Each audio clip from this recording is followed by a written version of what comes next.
Picture this, yeah? It's 1945, two blokes are sat in a bunker in Berlin, absolutely losing their minds. One of them just popped a cyanide pill, the other's got a pistol to his head. Outside, the entire city's burning, mate. Screams, explosions, chaos everywhere. And in that moment, as Hitler pulls the trigger, 6 years of absolute madness finally come to an end. But here's the mental bit. This whole nightmare, this war that killed 85 million people, could have been stopped with one single decision back in 1936. Mental, innit? Let me take you back to where it all kicked off. September 1st, 1939. Sun's barely up, and suddenly German tanks are rolling into Poland like it's nobody's business. Britain and France are sat there thinking, nah, not having this anymore, and boom, World War II begins. But mate, this wasn't just about land or politics, this was personal, yeah? This was about one Austrian bloke with a dodgy moustache who got rejected from art school and decided, right, I'm going to rule the world instead. Proper unhinged. Now, the thing about this war, it wasn't happening in one place. No, mate. This was global carnage on a scale nobody'd ever seen. You've got two massive theatres going off simultaneously, Europe and the Pacific. Imagine trying to fight a war on opposite sides of the planet at the same time. Absolutely bonkers. Let's chat about Europe first, yeah? Early days, Hitler's absolutely smashing through countries like he's playing a video game on easy mode. Poland, done in 4 weeks. France, 6 weeks, mate. 6 weeks! The French had this massive defensive line called the Maginot Line. Proper fortified, loads of bunkers, the works. Hitler just went around it, through Belgium. The French lads are sat there waiting for him to attack from the front, and he's already having breakfast in Paris. Cheeky, but brilliant, innit? But then comes Britain's finest hour. Summer 1940, the Battle of Britain. Luftwaffe's trying to bomb Britain into submission, and our boys in the RAF are up there every single day dogfighting in Spitfires and Hurricanes. Churchill's on the radio giving it large with those speeches, "We shall never surrender." And you know what? We didn't, mate. Hitler sat there thinking Britain had cracked like everyone else, but nah, British stubbornness at its absolute peak. Then Hitler makes the mother of all mistakes. June 22nd, 1941. Operation Barbarossa. He invades the Soviet Union. Now, Napoleon tried this in 1812 and got absolutely battered. Did Hitler learn from history? Did he bollocks? 3 million German soldiers pour into Russia, and at first, it's going brilliant for them. They're steamrolling through, taking millions of prisoners. Stalin's bricking it. But then comes Stalingrad, mate.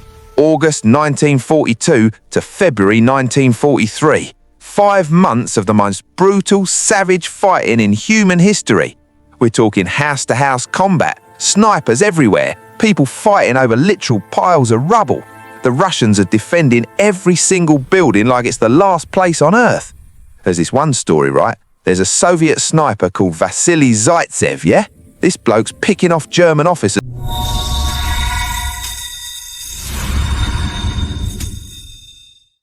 left and right. The Germans send their best sniper to hunt him down. They're playing cat and mouse in the ruins for days. Proper psychological warfare.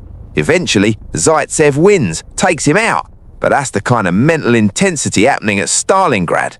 When Stalingrad finally falls to the Soviets, Germany's lost 800,000 men. The tide's turning, bruv. This is the beginning of the end for Hitler, but he's too mental to see it. Right, now let's hop over to the Pacific, yeah? Because while all this is kicking off in Europe, there's a whole other war happening with Japan. December 7th, 1941, Pearl Harbor. Americans are having a lazy Sunday morning. Most of the fleet's parked up in Hawaii, sailors are having breakfast, and then out of nowhere, boom! Japanese planes everywhere. Bombs dropping, ships exploding, over 2,400 Americans dead in about 2 hours. America wakes up that morning isolationist and goes to bed absolutely fuming and ready for war. The Pacific War was different gravy, mate. You're fighting on tiny islands in the middle of nowhere, jungles thicker than anything, tropical heat that will cook you in your uniform, and Japanese soldiers who literally won't surrender. They'd rather die than give up. It's part of their old Bushido code. Makes for absolutely horrific fighting. Take Iwo Jima, February 1945. This tiny volcanic island, 8 square miles, that's it. Americans need it for their bombers to refuel. Should be simple, yeah? Nah, mate. The Japanese have dug 11 miles of tunnels into the island. 11 miles! You can't bomb them, you can't shell them, you've got to go in and dig them out, bunker by bunker. Takes 36 days of absolute hell. That famous photo of the flag being raised on Mount Suribachi, 3 of those 6 blokes in a picture die before the battle even ends. That's how brutal it was. But here's where it gets properly dark. 1945, Germany's done. Hitler's topped himself. Europe's celebrating, but Japan's still fighting. The Allies are looking at invading the Japanese mainland, and they're calculating casualties, potentially 1 million Allied deaths, millions of Japanese civilians. It's madness. So Truman's got this decision to make, innit? Use this new weapon they've been secretly developing, the atomic bomb. August 6, 1945, Hiroshima. 1 bomb dropped from 1 plane, and in an instant, 80,000 people are gone. Just gone, vaporized. The cities are cracked.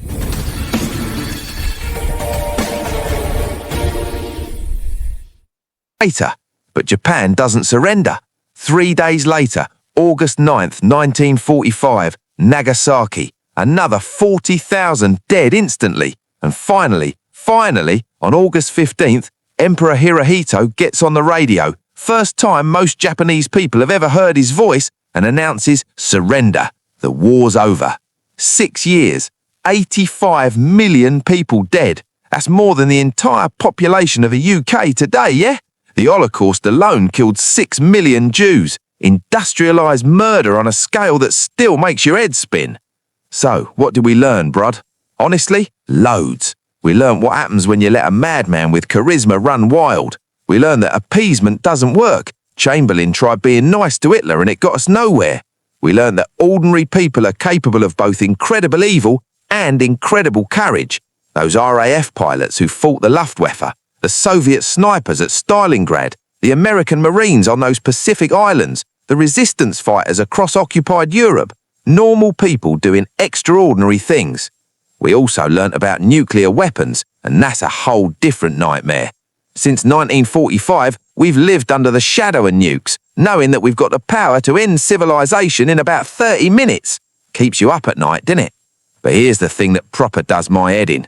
All of this, every single death, every city destroyed, every family torn apart, could have been prevented if someone had stood up to Hitler earlier, if the Treaty of Versailles hadn't been so harsh on Germany after World War I, if that art school had just accepted his dodgy paintings. History turns on these little moments, these little decisions that seem insignificant at the time. Today, mate, we've got the European Union, the United Nations, NATO, all built on the ashes of World War II, all designed to make sure it never happens again. We've had 80 years of relative peace in Europe, longest stretch in recorded history. That's the legacy, innit? We looked at the absolute worst of humanity and said, never again. So here's my question for you lot, and I proper want you to think about this and drop a comment, yeah? If you could go back and change one single decision, one moment that might have prevented World War II, what would it be? Would you stop Hitler earlier? Change the Treaty of Versailles? Or is it more complicated than that? Let me know down below, because this is the kind of thing that matters, bruv. History isn't just dusty old books, it's lessons written in blood, and we better not forget them. Peace out, and remember, those who don't learn from history are doomed to repeat it. Don't be that person.